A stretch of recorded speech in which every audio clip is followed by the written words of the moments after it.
beribadah kepada Tuhan, memuji, memuliakan, dan mengagungkan nama-Mu.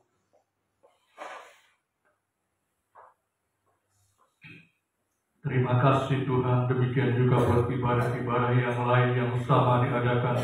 Seperti kami di pagi hari ini Tuhan dalam memperingati hari kebangkitan-Mu. Para imam, para pelayan, hamba-hamba Tuhan yang berdiri melayani. Biarlah pengurapan Tuhan turun atas mereka semua. Sehingga Tuhan diagungkan, dimuliakan, dan kami semua boleh menerima kuasa dari kebangkitan-Mu yang kami peringati pada hari ini. Tuhan, menggairahkan kembali kehidupan rohani kami kepada Tuhan, menggairahkan kembali ibadah kami, menggairahkan kembali pelayanan kami, sehingga segala sesuatu yang kami kerjakan selama kami masih menumpang di dalam dunia ini, Tuhan benar-benar mendapati kehidupan kami layak di hadapan Engkau. Terima kasih Tuhan, terima kasih kami menyadari dan kami tahu ketika kami beribadah kepada Tuhan, si jahat, si iblis, dia juga akan selalu mengganggu kehidupan kami, mengganggu pikiran, perasaan hati, bahkan seluruh panca indera kami.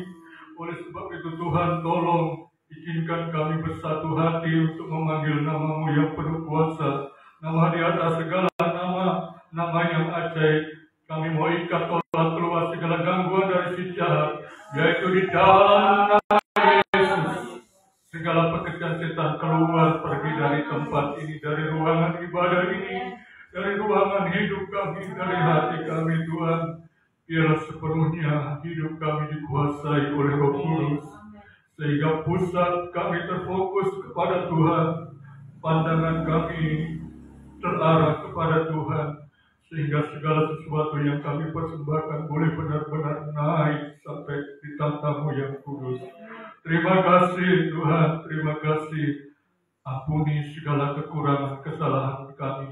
Basuh Tuhan dengan kuasa darah Anak Domba Allah, agar membawa kehidupan kami semua dapat memuji, memuliakan, mengagungkan Tuhan dengan sungguh-sungguh, dengan sepenuh hati kami.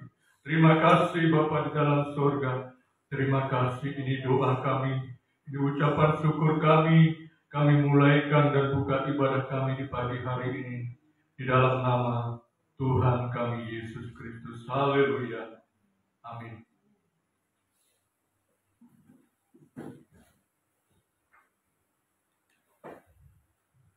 Puji Tuhan, kita akan lanjutkan pujian kita, nyanyian rohani nomor 242. Dia lahir untuk kami, Dia mati untuk kami, Dia bangkit juga untuk kita semua.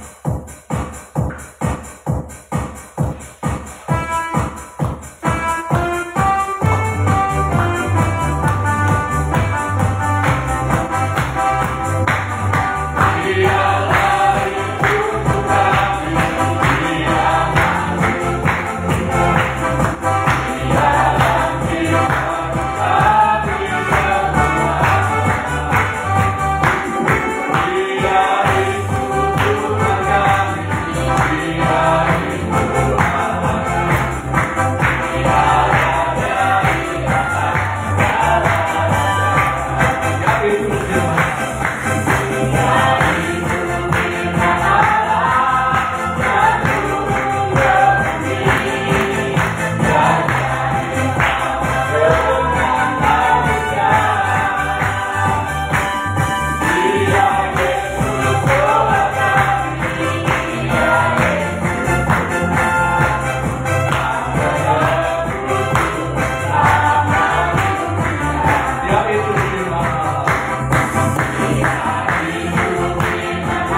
kebangkitannya.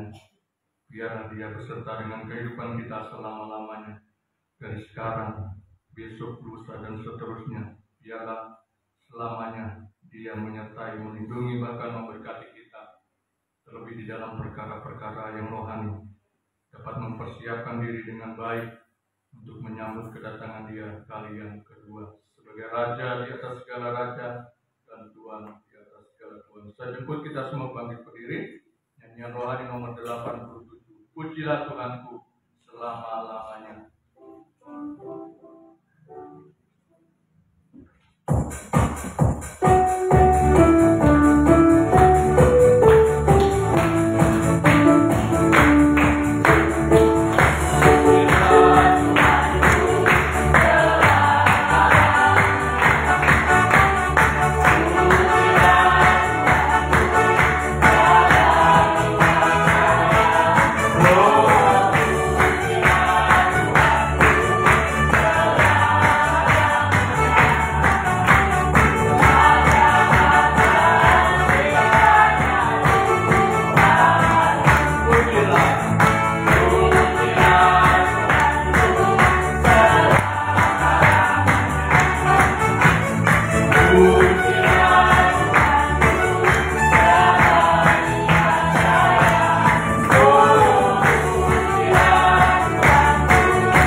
Memuliakan dia, bahkan belajar untuk menuruti segala kehendak yang ada di dalam firman-Nya.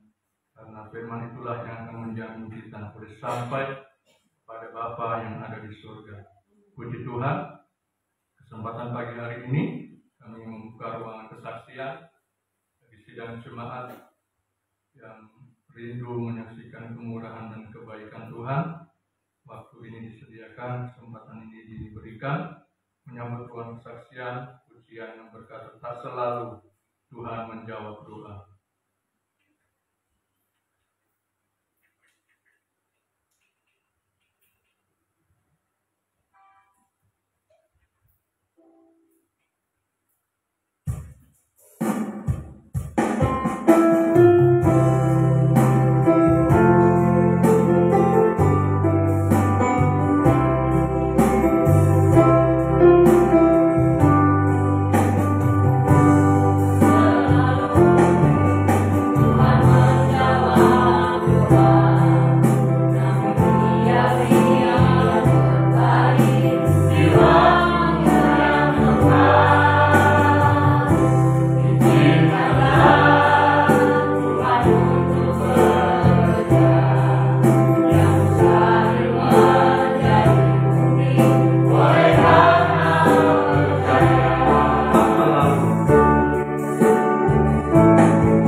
sekali lagi pujikan pujian ini. Pokoknya nanti Sangkur dapat mempersiapkan diri untuk memberikan persembahan pujian pada Tuhan. Yesus mendengar pengajian Tuhan. Yesus mendengar kami dari yang kudoakan. Yesus menjawab kami dari yang kuharapkan. Dan jalan di waktu yang telah bukan melihat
Tuhan, demikian pertemuan yang berlangsung.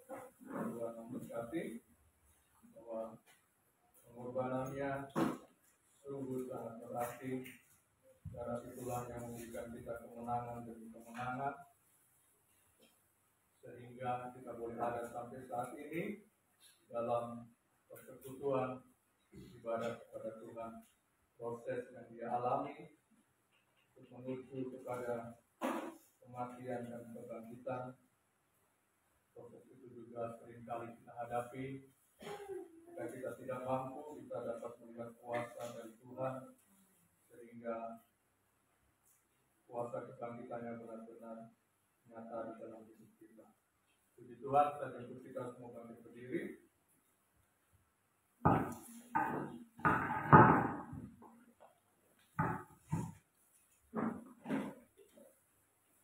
Kita akan menyambut firman Tuhan dengan satu pujian, firman dari manusia.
Firman-Mu yang telah menjadi manusia, yang rela turun Tuhan hanya untuk menebus segala dosa-dosa kami.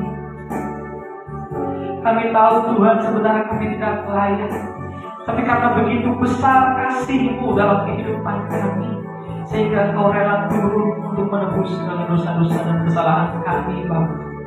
Terima kasih Tuhan, terima kasih. Pada kesempatan pagi hari ini, kami sudah memuji-puji Engkau dengan puji-pujian kami. Kiranya puji-pujian kami sudah kami nyanyikan jadi dupa yang harum, Bapa. Tiba saatnya kami akan mendengarkan kebenaran firman-Mu, firman-Mu yang selalu menguatkan kehidupan kami, firman-Mu yang selalu Tuhan menyertai kehidupan kami dimanapun kami berada. Tuhan, buka hati kami Yesus, buka pikiran kami, supaya kami dapat mengerti apa yang sebentar Engkau akan sampaikan dalam kehidupan kami, supaya dalam kehidupan kami tidak salah jalan, tapi kami sesuai dengan perintah dan peraturan-Mu, Tuhan. Terima kasih Bapa, terima kasih. Segala gangguan iblis, segala gangguan setan Tuhan. Kami ikat, kami terking di dalam nama Yesus. Keluar Engkau dari tempat ini. Terima kasih Bapa, terima kasih Tuhan, bahwa ini terbatas gunanya. Hamba-Mu ini tidak mau berbicara sesuai dengan kehendak Hamba-Mu, tapi Hamba-Mu mau berbicara sesuai dengan Roh Kudus yang Kau taruh dalam mulut Hamba-Mu Tuhan. Berbicaralah Tuhan, kami siap untuk mendengarkan sedikit rema dari firman-Mu. Dalam nama Tuhan Yesus Kristus. Haleluya. Amin. Baik, dari tempat ini saya menyapa sidang jemaat sekalian. Shalom. Shalom. Waduh, lemas sekali kayak ada yang ganjal kak. Shalom. Shalom. Selamat pagi untuk kita semua. Pada kesempatan pagi hari ini kita akan mendengarkan kebenaran firman Tuhan yang saya ambil. Biasanya orang ambil ayat-ayat Paskah, cuma saya ambil mungkin sedikit berbeda. Sebelum Paskah, mari kita buka dulu dalam Matius pasal yang ke-23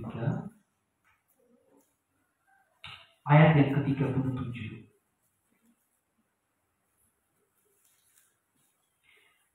Matius pasal yang ke-23 ayat yang ke-27.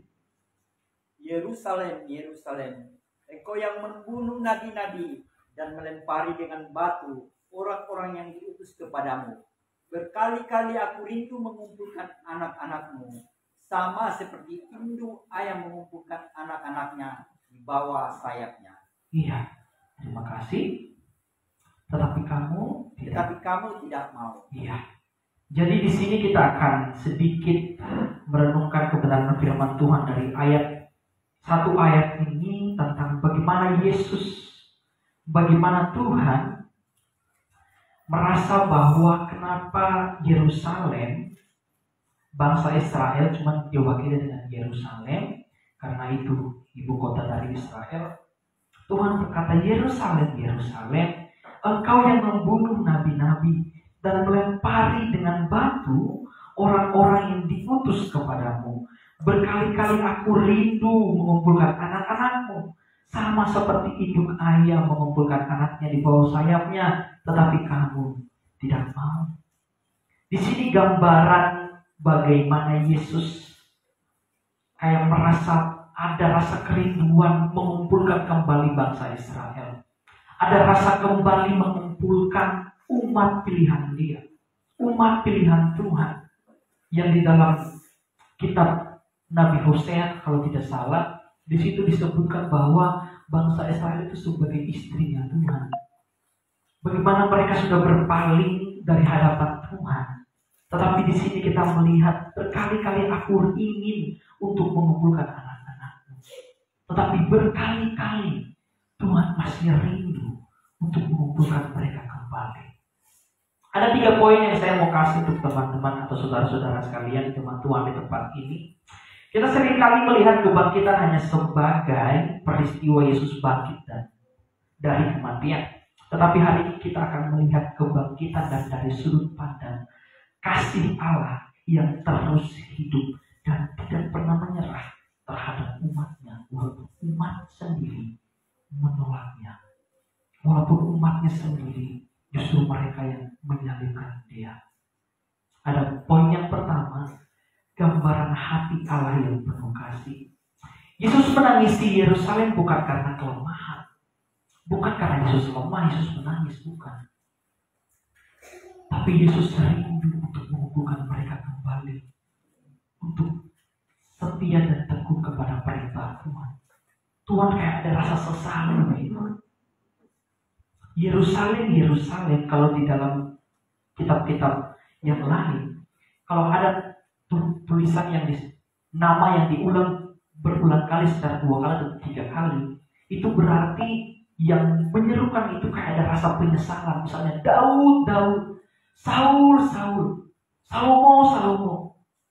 Tapi di sini Tuhan tegaskan Yerusalem, Yerusalem.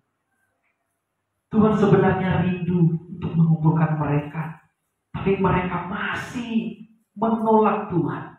Justru mereka masih untuk menghukum mati Tuhan. Saya mau katakan untuk saudara-saudara sekalian, pada waktu Yesus mau masuk ke dalam Yerusalem, sebenarnya orang-orang Farisi sudah bilang, sudah wanti-wanti sebelum dia masuk ke Yerusalem. Jangan Tuhan, jangan ragu masuk ke Yerusalem. Masuk ke Yerusalem engkau mati. Tapi Tuhan bilang apa? Sudah, kalau saya mati di sana. Karena nabi, tidak ada nabi yang mati di luar Yerusalem. Pasti mati di Yerusalem. Di sini kita melihat walaupun manusia sendiri menolak Tuhan, walaupun manusia sendiri yang tidak ingin dekat dengan Tuhan, tapi Tuhanlah yang sendiri untuk ingin selalu dekat dengan mereka. Amin. Begitu juga dengan kehidupan kita sekarang ini. Mungkin kehidupanmu sekarang menganggap bahwa Tuhan itu jauh, Tuhan itu tidak mendengarkan doa saya. Saya mau katakan, kalau dia tidak mendengarkan doa, ngapain dia mati untuk engkau? Ngapain dia rela turun menjadi manusia untuk engkau? Karena memang dia ingin selalu dekat dengan engkau. Amin.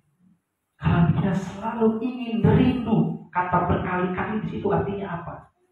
Berulang-ulang kali dia ingin rindu untuk bertemu dengan umatnya. Dia rindu sekali dengan kehidupan kita. Sama seperti induk ayam mengumpulkan anak-anaknya di bawah sayapnya. Yesus memakai gambaran induk ayam dan anak-anaknya, itu bahasa yang sangat sederhana dan akrab bagi pendengarnya. Pendengarnya itu pasti orang-orang Farisi, karena di bagian atasnya itu Yesus mengecap ahli-ahli Taurat dan orang-orang Farisi. Di bagian yang kedua baru dia mengecap keluhannya kepada Yerusalem. Orang-orang Farisi pasti mendengarkannya. Bagaimana Tuhan rindu menggambarkan umat Israel itu sama seperti anak-anak ayam yang tidak bisa apa-apa tanpa induknya. Saudara-saudara di sini tahu ayam kan? Anak-anak ayam. Anak-anak ayam itu kalau tidak ada induknya, bagaimana hidupnya? Makan tidak bisa. Makan keluar dari mamanya sedikit, 2-3 hari sudah hilang. Mungkin makan anjing, dimakan soa-soa, kan dimakan ular lagi, pasti tidak tahu. Tapi di sini Tuhan rindu untuk mengumpulkan mereka kembali.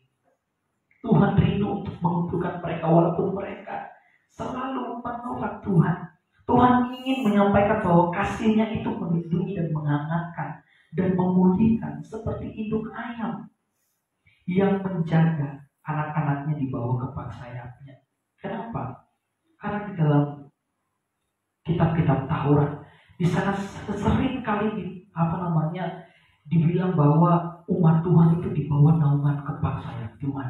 Di bawah naungan kepak sayap Tuhan dalam Mazmur 91 ayat yang keempat, Yesaya 49 ayat yang ke-15. Semuanya di situ diumpamakan seperti anak burung atau anak ayam yang tidak bisa apa-apa tanpa induknya. Coba kita buka dulu dalam Mazmur 91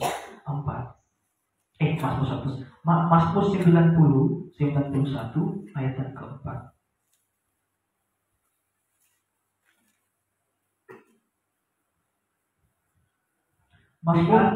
Kepaknya ia akan melindungi engkau. Di bawah sayapnya engkau akan berlindung. Kesediaannya ialah perisai dan pagar tembok. Iya, dengan kepak sayapnya ia akan menudungi engkau. Di sini Tuhan rindu untuk menudungi umat Israel. Dia rindu untuk menudungi kehidupan kita sekarang. Tapi mungkin terkadang kehidupan kita tidak mau untuk ditudungi. Terkadang kehidupan kita menganggap bahwa saya bisa kok tanpa Tuhan.